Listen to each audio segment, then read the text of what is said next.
Hello, we are from Group 13, and today we will talk about something many of us are familiar with, gender issue or gender inequality. First, what is gender inequality? Gender inequality is the social process by which men and women are not treated equally. The treatment may arise from distinctions regarding biology, psychology, or cultural norms prevalent in the society. Some of these distinctions are empirically grounded while others appear to be socially constructed.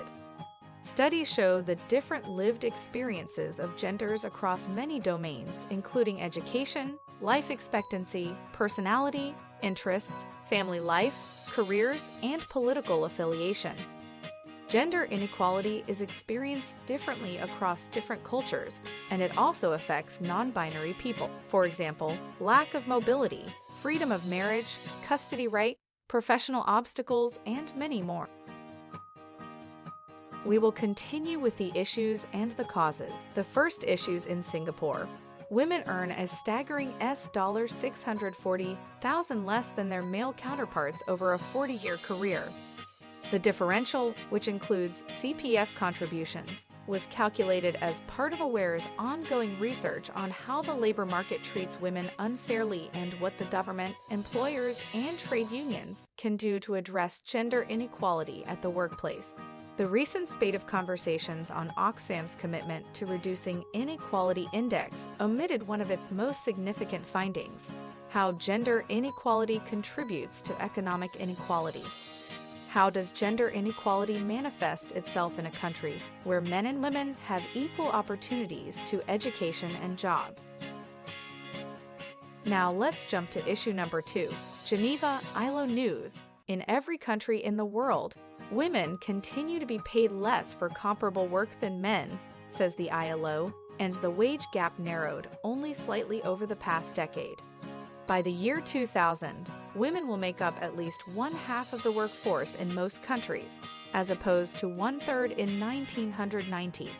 The massive entry of women into active economic life has only rarely been matched by a corresponding improvement in their living or working conditions. In addition, while more women work outside the home, a greater percentage of women than ever before act as the sole breadwinners for their families, contributing to the feminization of poverty.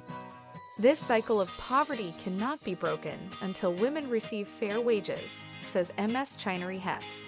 Depending on the country, says the ILO, women earn between 50% and 96% of men's wages. See table.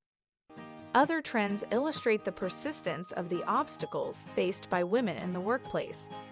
Women's employment is primarily concentrated in a narrow range of sectors, especially services, where access to jobs is easier but wages are often lower and job security minimal.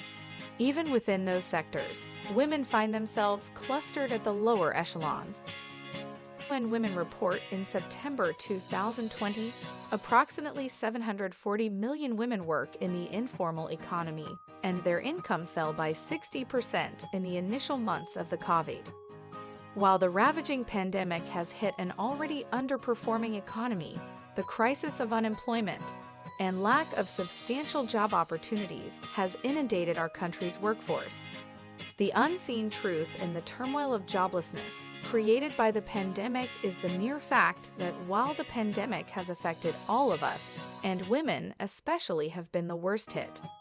According to a report published by UN Women in September 2020, approximately 740 million women work in the informal economy, and their income fell by 60% globally in the initial months of the COVID.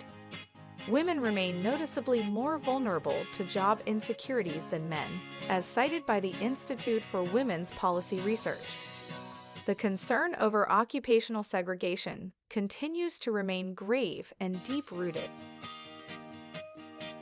The fourth issues, pandemic hitting women harder due to lack of gender equality, from losing their jobs and struggling to find work to becoming victims of domestic violence, and even taking their own lives.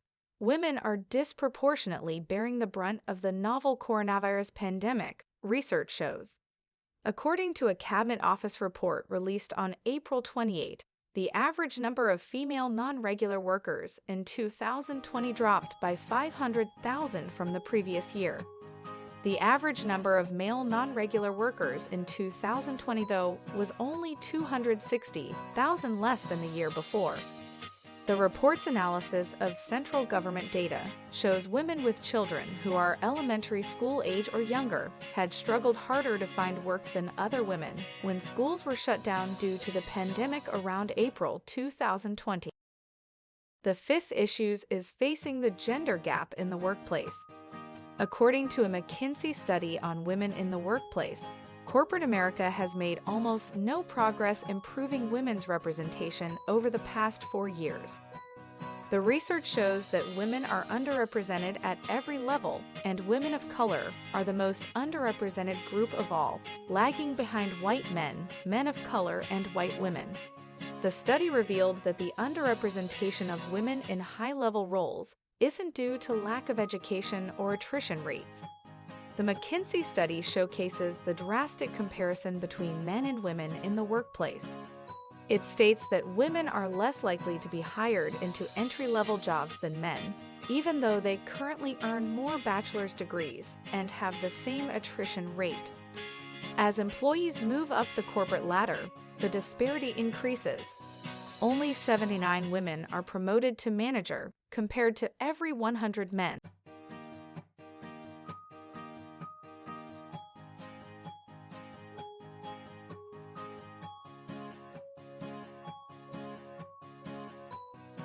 And what is the impact to society and country?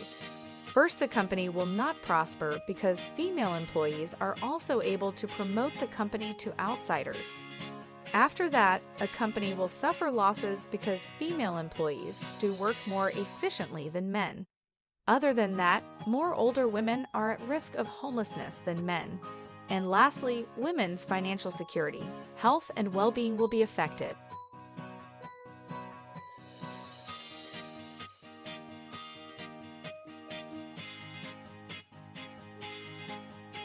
The solution of the problem is reevaluate the senior management team's job descriptions.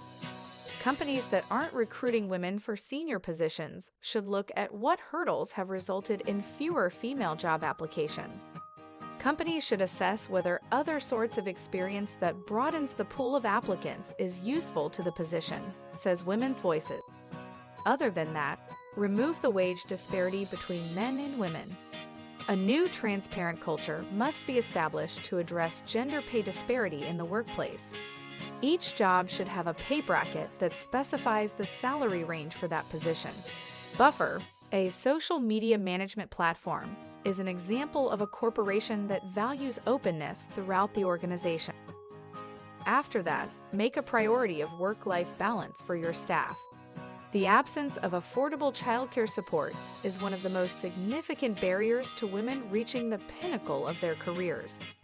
Companies should consider assisting with the cost of child and elder care, says Sarah Jane O'Donovan. Women's pay gap between men and women is reducing among young workers. Beside that, everyone should have access to mentors. Companies with mentor programs should not insist on same-sex matches, says Emma Watson. Gender inclusivity must include both men and women, she says. Women are already stretched too thin to devote time to mentoring other employees, she adds. She says it is important for companies to focus on the whole workforce. Last but not least, harassment must be identified and stopped quickly. 1 in every 4 women has been harassed at work at some point during their career. Management has a responsibility to intervene early to both identify and prevent the incidents of harassment, says Naya O'Hare-Bennett. She says you must act quickly to stop it and ensure a suitable procedure is in place. And that's all from us. Thank you for watching.